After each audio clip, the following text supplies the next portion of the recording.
Switch gears now to the NFL. 2 weeks to kick off. And the biggest question mark is the quarterback competition in Pittsburgh. Russell Wilson and Justin Fields have both had their struggles this preseason. You know, Wilson spoke yesterday ahead of the Steelers preseason finale. We've seen them go back and forth. It's a game, by the way. Mind you, he's won a Super Bowl that he intends to play in, and he wasn't concerned. Are you concerned right now or anything else? Absolutely not. Absolutely not, because the reason being, as I told you guys, is because the level of practices we've had against one of the best defenses every day, and how we've shown up there. So I think the best thing that we can do is just slow our minds down, play really clean football, and also to enjoy the process, man. All right, look, we know that the Russell Wilson's a walking cliche when it comes to the media, but him not being concerned, like how much do you care whether he's concerned or not about where this thing stands in Pittsburgh? I know I'm concerned when I watch the tape. Like, you can say whatever you want to say, but the tape doesn't lie.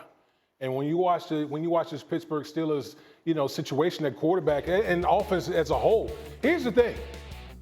Neither one of these guys has really distinguished themselves at the quarterback position as far as who's going to be the starter. They have issues on the offensive line. I think that, to me, plays a bigger role in this whole situation.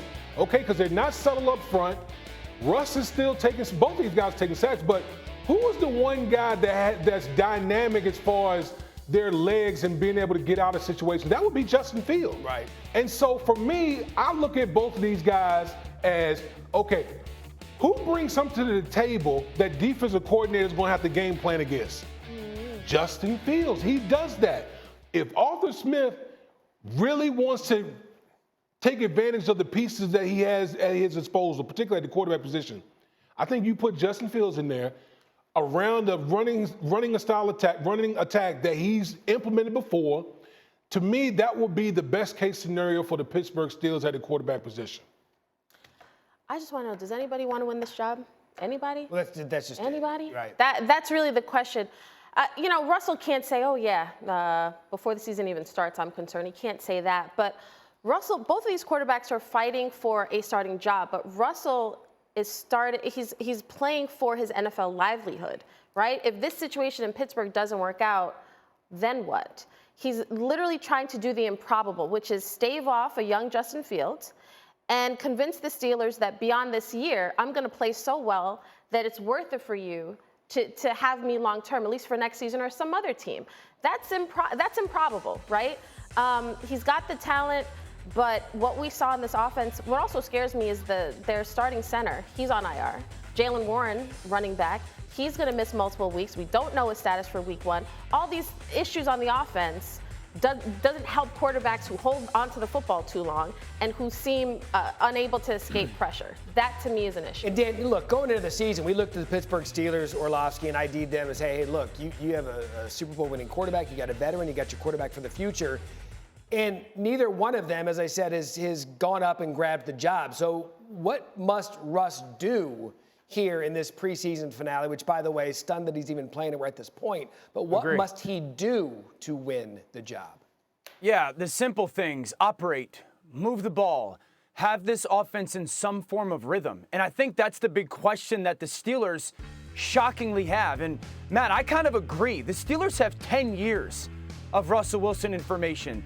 They've got the last 2 seasons, both his year in Denver with his first year with them and then his last year with them, 2 different coaching staffs. Russ kind of is who he is.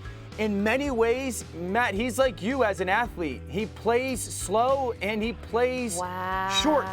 That's the reality of him as a quarterback right now. You like that one? Ooh. But no, I had to get a shot in. I think that's kind of the quarterback he is right now. He plays slow and he throws the ball short. And I think the Steelers as an organization have to ask themselves, what quarterback's flaw or weakness can they fix or cover up?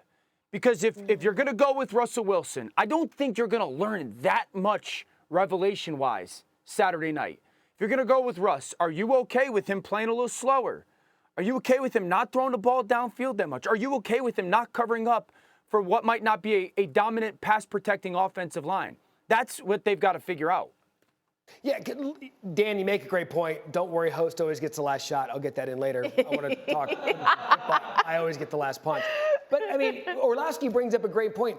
We know now what Russell Wilson is. Mm-hmm. The body of work that was in Seattle is not the body of work Russell Wilson's bringing to Pittsburgh this year.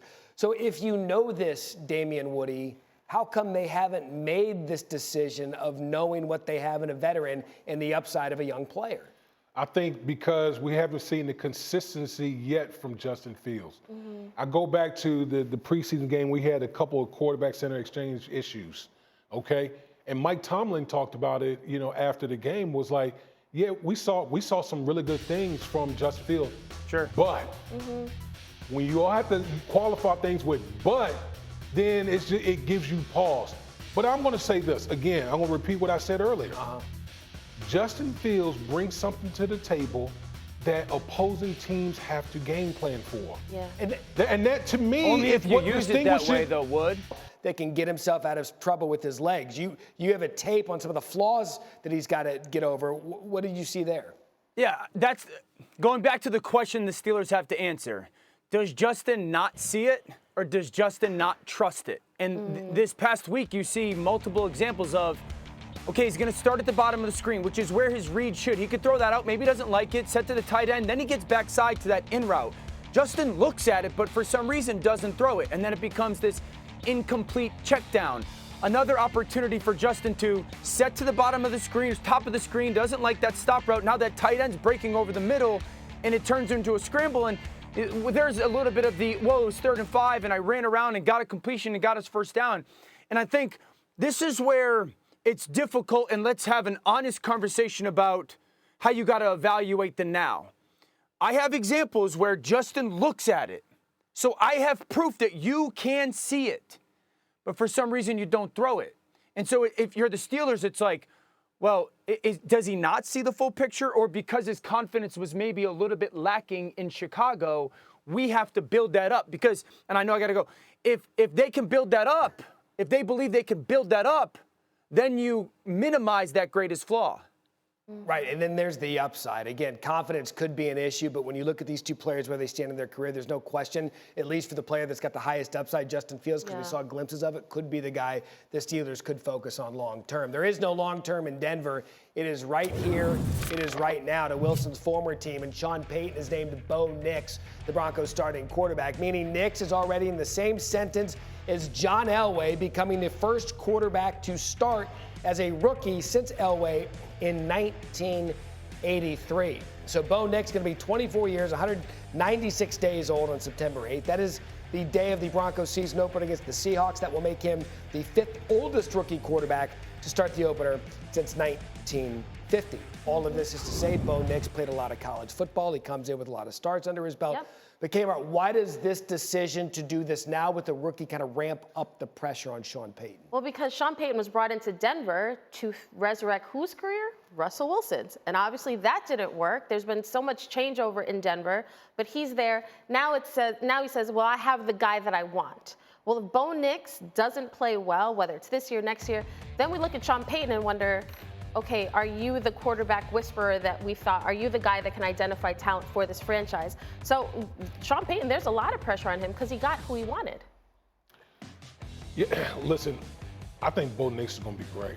Ooh, I do. really? Like, ooh, nice. I know it's preseason, but the one thing that we saw from Bo Nix, efficient, played fast. A lot of that has to do with he played a ton of snaps in college, and I think he fits what Sean Payton wants to do to a T.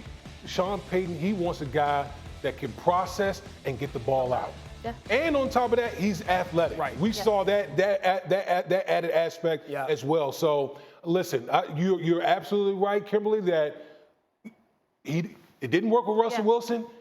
Bo Nix is his guy. He's staking his claim to Bo Nix.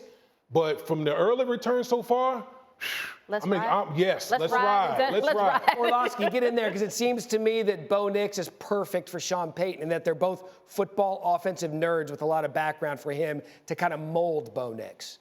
Yeah, I get the feeling he's perfect for Sean Payton the way that Brock Purdy is perfect for Kyle Shanahan. And that's kind of the feeling I get this preseason watching Bo play. The ball comes out of his hands quickly to the right place. And that's how Sean wants his guys to play. And honestly, watching him and this offense operate a little bit in the preseason, I'm a little bit more intrigued and interested in Denver, certainly as an offensive football team this season.